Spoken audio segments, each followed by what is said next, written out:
Kita beralih ke informasi lain, saudara. Polisi menjerat tersangka kasus penyekapan dan penyiksaan terhadap kekasihnya di Bandung dengan pasal berlapis. Tersangka terancam hukuman pidana maksimal 12 tahun.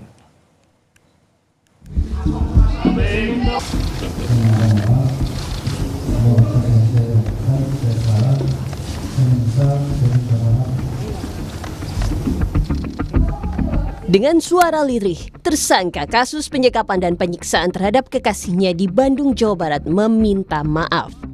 Polisi menjerat Taufik dengan pasal berlapis.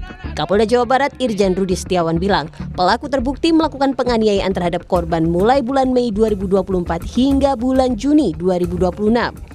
Polda menjerat pelaku antara lain dengan pasal 446 KUHP dengan pasal 451 KUHP tentang perampasan kemerdekaan dan penganiayaan dengan ancaman hukuman pidana maksimal 12 tahun.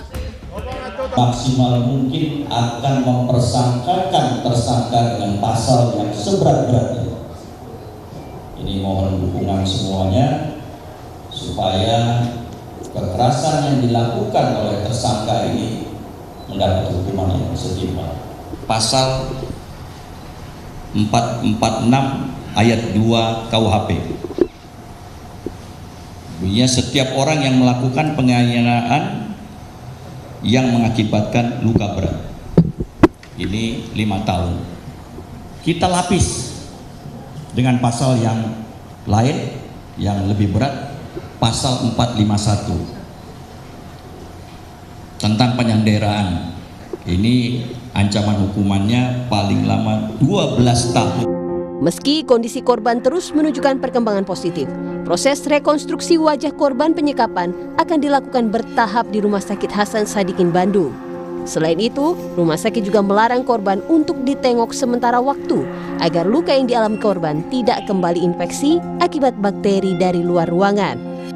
Komnas Perempuan menyoroti korban tak hanya mengalami luka secara fisik, tapi juga rasa takut dan trauma yang sangat besar. Takut, trauma, ini aja kan baru ada kakaknya baru bisa bercerita ya. Nah itu menunjukkan bagaimana trauma itu sudah sangat besar dialami oleh korban. Jadi kita melihat bahwa penyanderaan tidak selalu fisik, tetapi juga psikologis yang berdampak kepada rasa takut sehingga tidak bisa melarikan diri. Itu juga. Dalam video yang diunggah akun Instagram Ernie It's Me, korban mengaku senang atas penangkapan Taufik Hidayat dan berharap pelaku dihukum berat.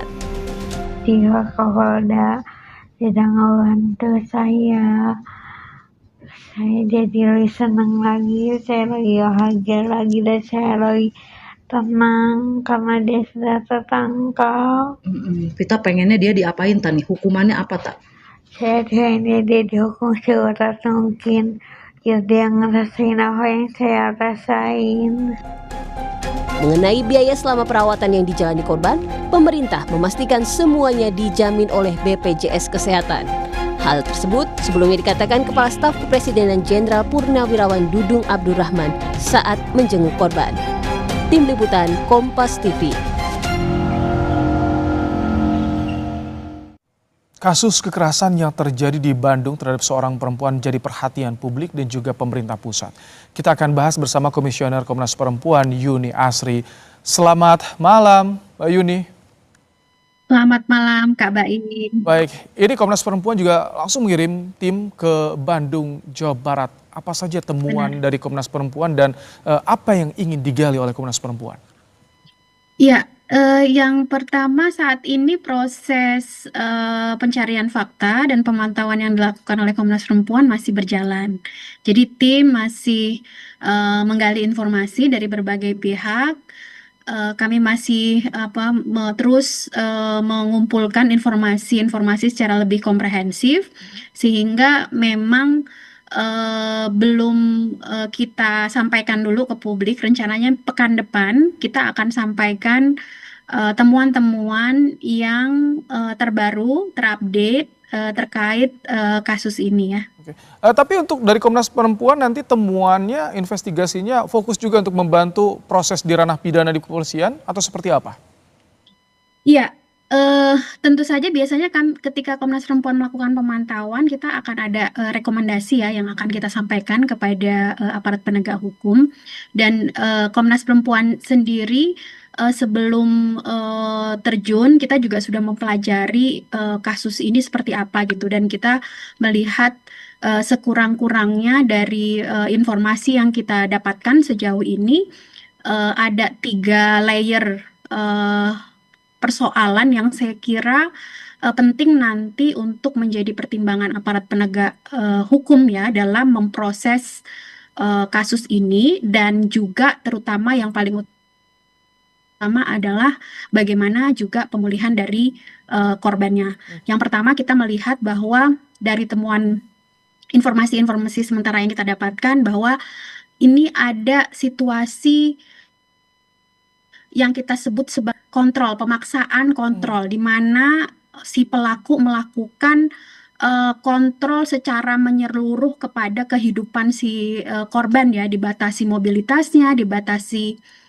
komunikasinya gitu kan. Bahkan melakukan tindakan-tindakan kekerasan fisik yang itu bukan hanya soal kekerasan fisik yang ekstrim ya, tapi itu adalah bagian dari cara pelaku untuk mengontrol si korban ini gitu, untuk menaklukkan si korban ini gitu. Ini yang kalau kita lihat ya Kak Baim ya, bagaimana kemudian kekerasan dilakukan kepada penglihatannya, kakinya.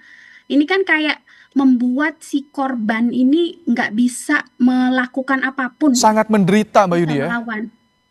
Gimana? Sangat menderita korban dibuat oleh pelaku ini. Sangat menderita kalau bagi kami melihatnya bukan hanya soal fisik ya, ini soal harkat dan martabat korban yang sepertinya direnggut gitu.